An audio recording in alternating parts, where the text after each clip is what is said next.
The Walking Dead. I'm a psychiatric nurse, and early in my career, I worked at a residential mental health facility. One of our residents was an elective mute, which means that he didn't or couldn't talk, but there were no medical reasons as to why.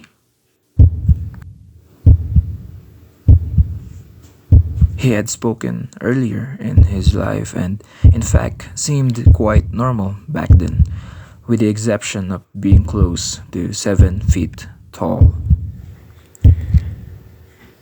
He had been raised in the deep south and joined the military when he was 19, but one night he vanished. He was declared AWOL and eventually he was declared missing and dead.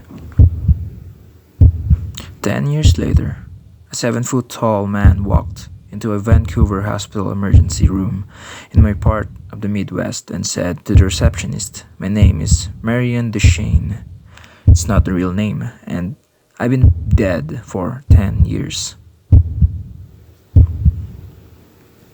Those were the last words he ever spoke. He was covered with dust and he was wearing the same clothes he'd been reported to be wearing the night he vanished.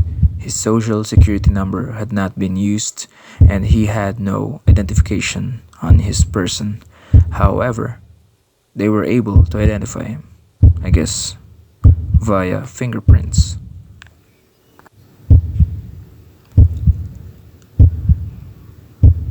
The family was notified, but they said they had already grieved their lost man and that whomever was claiming to be him simply could not be. They demanded not to be contacted again. Marion paced all day, every day, moving his mouth that looked like talking or muttering, but no sound came out. He had an unnerving habit of throwing his head back with his mouth wide open as if he were laughing heartily, but not even a breath could be heard. If I talked to him, he appeared to listen, periodically throwing his head back in that laughter mimicking way of his. Various medications were tried, but they did not affect him either positively or negatively. Occupational therapy did nothing because of Marion would just grin and, unless told to stay put, he'd get up and start pacing again.